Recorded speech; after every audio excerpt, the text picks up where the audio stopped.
particle sizes in dust matter because they're different sizes, and different sizes do different things. So basically, this is a lot of times, people use big words and they say microns. So this is microns here, okay?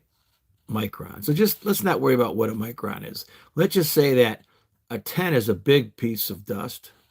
A 1 is kind of small. And then as it gets smaller, way down to 0.001, which we probably need electron microscopes, it's really small. So when we look at this chart, so your nose has nose hairs, right? So when you breathe, maybe you could clean some of that with your nose. And if you gets past the nose, then it might start getting down into your throat, right? And if it gets down in your throat, past your throat, it gets down into your lungs. So the smaller the particles, the more damage they do to your body. So now, I'm not going to get into, what kind of respirators, but let's just say if you want a good respirator, I would say you have three types. You have N, P's, and R's. N means it doesn't pick up oils and everything, like sprays and paints have oils in them and surfactants. So that's not going to help you. I mean, you have to have a different respirator for a different thing, right? So I would, and an R means, yeah, it does pick it up, but the N's and R's don't last as long. They're a little bit less expensive. P's last a lot longer. So if I'm buying a respirator, I'm buying a P100 or a P95, just right off the bat. So P100 is a little bit better, maybe harder to breathe through, so get a P95 or P100. Now, also what's important is when you buy your air cleaners. And so you want to read the air cleaners, and they sometimes will use the word HEPA, high efficient particle air. That just means it takes a lot of the small stuff out. But let's forget about that.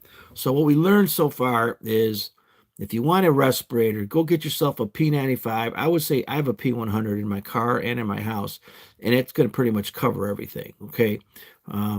So as far as dust goes. Now, so hair. Okay, well, hair is going to settle out and fall to the ground.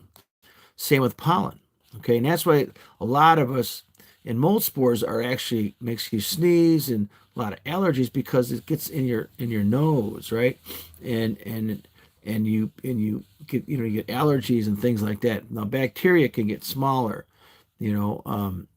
so basically up to 10 microns you could see. All right. Now, when you have pets and skin and saliva from dogs, they start to get smaller, especially when they dry up and crack. And it also depends on your humidity in your house. That's another problem. So right here at the skin flakes, 0.1 micron, there's like all kind of really small bugs like dust mites and things like that eat all this. So you want to, I'm not real big on carpets anymore or cloth furniture in home. So I would say none of that anymore. And then as far as old mattresses, for sure you want to buy plastic mattress covers. So when you go into them, you don't create a plume. I'm not real big. I'm big. I like leather couches now because we could clean them, And anyway, so skin flakes are pretty large, but when they break down, they become fragments, right? Same with mold. Sometimes they call mold, and you get your mold results. It's, they don't measure viable mold means mold that's alive and growing, but you need moisture. You need a bunch of stuff for that to happen. A lot of times it's just dead mold spores or hyphae. And hyphae just means a mold that's broken into little miniature pieces. So you can get hyphae in this area too, and then they become allergen. Now, so let's jump over to tobacco. So this is tobacco and soot. So when you have tobacco, cigarettes have incomplete combustion because you're smoking a cigarette, or you have jar candles, because as the flame moves down lower, you deplete the oxygen in the jar, and you start burning carbon dioxide because it's heavier, and then you have incomplete combustion. You create soot, and soot will float around. Look how small it gets. So soot can float in your house 3, 2, 4 days, 3 weeks. And when you walk by something, you can disturb the air and it'll shoot it back up. And then the soot also plates out on windows and causes staining on walls and through browning motion. I got a lot of videos on all that. So I got videos on candles and videos on ghost staining and all that. But today we're talking about learning particle sizes, right? In microns. And so tobacco is small, and that's why they call secondhand smoke, because look, it goes right down inside your lungs. All this stuff, viruses go in your lungs. Smog is the same thing as incomplete combustion from cars, except this has got other bad stuff. And look at radon. Radon's way over here. Radioactive um, um, isotope. I'm sorry, radon is not an isotope. It's natural. It comes from radium, which comes from uranium. Look how small it is. That's why they say if you're exposed to radon for, I don't know, 20 years, okay, and you live in your basement, or it's also found in building products too, granite countertops and things like that. Exposures for long periods of time, sometimes decades, can cause. They say it's a second leading cause of lung cancer, but I have videos on radon. Check it out. You want radon? Go to my videos or look at somebody else's videos. And then house dust. Look at this. So now house dust, basically house dust. I'll get my finger out of there. My fingers are dirty because I was planting plants. House dust is different in every house. So your house is a fingerprint. It's a DNA, and if you got a dog or this kind of cat or a bird, or somebody works in a factory, or you have old mattresses or old carpets, or you don't use the air conditioner, every house is different, okay? And if you got mold in the house or you have moisture in the house, bottom line is house dust is in the house. And what happens is the real problem with house dust, it's a problem for everybody, but the real biggest problem, I believe, for house dust and any dust, and that we have to throw in some skin fragments, throw a little bit of dog dander, a little bit of saliva, and then we throw in a couple dust mites, a carpet, a little bit of humidity, and we have fecal pellets, and they break down, and they're in the carpets. And so when you set a child down on the floor, his breathing zone is like 1 foot. Just like your dog is 6, 8 inches. That's why, when dogs can get sick, you don't even know it, or your cat's getting sick.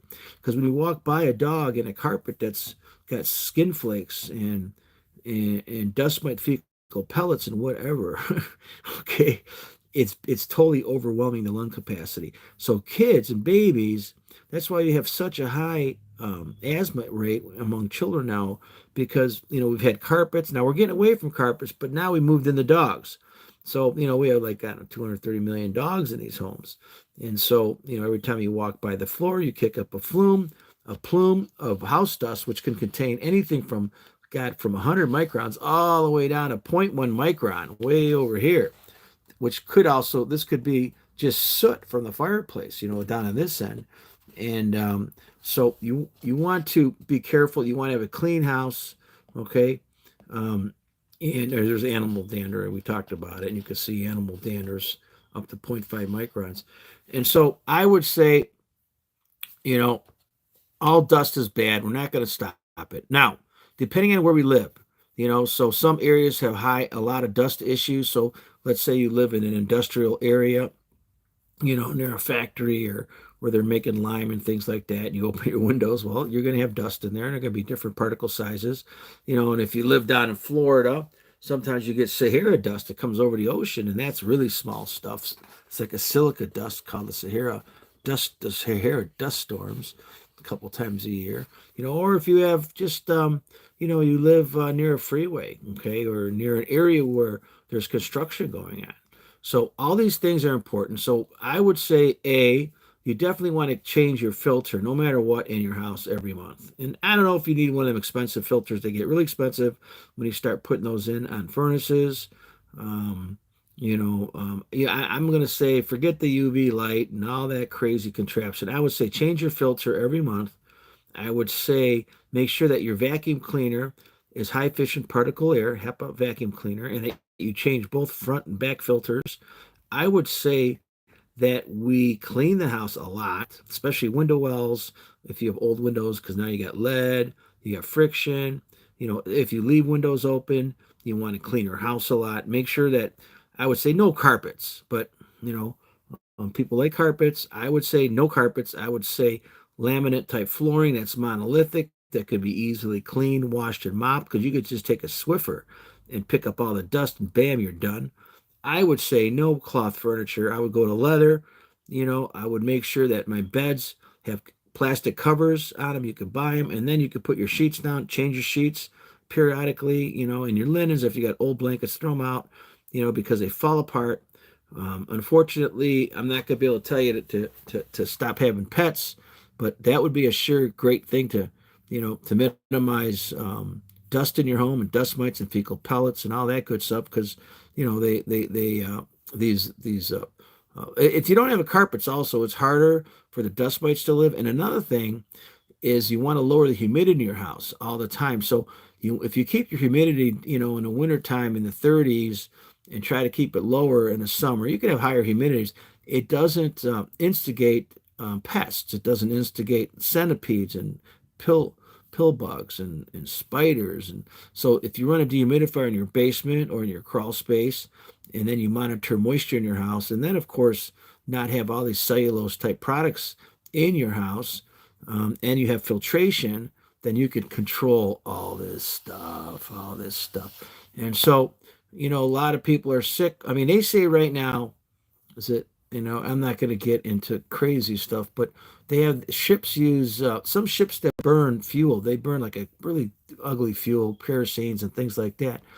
And they burn bunker fuel, and then it goes across the ocean, and it turns into weather systems, because those particles attract moisture and they turn into clouds. Because clouds, you can't have rain without a cloud. You can't have a cloud without particles. So if you've got pollution pouring into the atmosphere, you're going to create clouds. Period. It's not like some crazy conspiracy stuff. It's a fact. In the old days, they had rain only because there's volcanoes. If there's no volcanoes, there's going to be no rain. There'd be nobody living here. So that was kind of important. Well, we're getting off topic here, and so basically the stuff that they say that 400,000 people in the world die because of poor air caused by shipping. Okay, think about that. Shipping, you can look it up, ship tracks, and there's probably right now 20,000 sorties in the world. Think about how much one ship, somebody said, or I not somebody, it's one ship, depending on what kind of fuel, can cause as much pollution as, like, I think it's 1 million SUVs. Okay. So it's huge. So this whole shipping thing isn't working good for us. Okay. Now it's not working good for the air we breathe, and for those 400,000 people that get sick and die because of the poor air quality. And a lot of on air coastlines. So we're in shipping areas, and we're not going to get into all that. So basically, you want to be careful what you breathe. I would say I would have a filter. I would have a couple things.